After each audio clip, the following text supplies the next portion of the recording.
राजेंद्र रघुवंशी जी को याद करते हुए बहुत सारी बातें याद आती हैं। सन 1958 के आसपास जब इप्टा की राष्ट्रीय गतिविधियां धीरे धीरे धीमी पड़ गईं, तब आगरा में इप्टा जैसी 1942 से काम कर रही थी, करती रही लगातार। जबकि उसी दौरान बहुत सारे लोगों ने दूसरी संस्थाओं के नाम से काम करना शुरू कर दिया, दूसरे नामों से काम करना शुरू कर दिया, अलग अलग काम धंधों में लग गए। लेकिन राजेंद्र रघुवंशी जी ने कभी इप्टा का साथ नहीं छोड़ा, हमेशा इप्टा को जीवित रखा।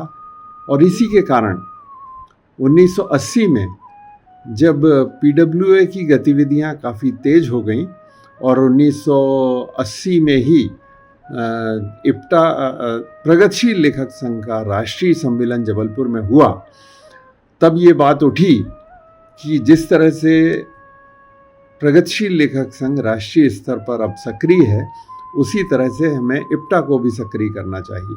और इसीलिए ये बातें शुरू हुई और दिल्ली में कई मीटिंग्स शुरू हुई, जिसमें ये चर्चा शुरू हुई कि इप्टा के पुनर्जागरण को कैसे स्वरूप दिया जाए, कैसे काम किया जाए उसके लिए।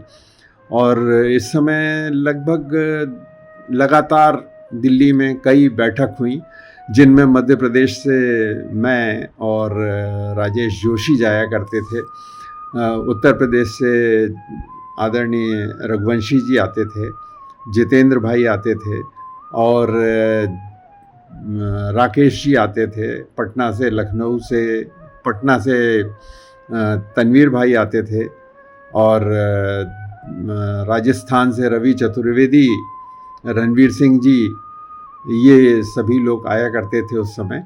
और दक्षिण से भी कई लोग आया करते थे, प्रताप रेड्डी जी का नाम मुझे याद है। तो इन सब से मिलकर जब ये तय हुआ कि एक राष्ट्रीय सम्मेलन किया जाए, लेकिन राष्ट्रीय सम्मेलन करने के पहले तैयारी के तौर पर हमें एक छोटा मोटा एक कन्वेंशन करना चाहिए। तो कहा कि कहाँ करना चाहिए, तो स्वाभाविक रूप से राजेंद्र रघुवंशी जी ने कहा कि उसको तो आगरा में ही होना चाहिए, क्योंकि आगरा इतना बड़ा केंद्र है इप्टा का। और जब कहीं पे भी इप्टा का काम नहीं हो रहा था बम्बई को छोड़ के, तब भी आगरा में हमेशा इप्टा रही और हमेशा काम करती रही।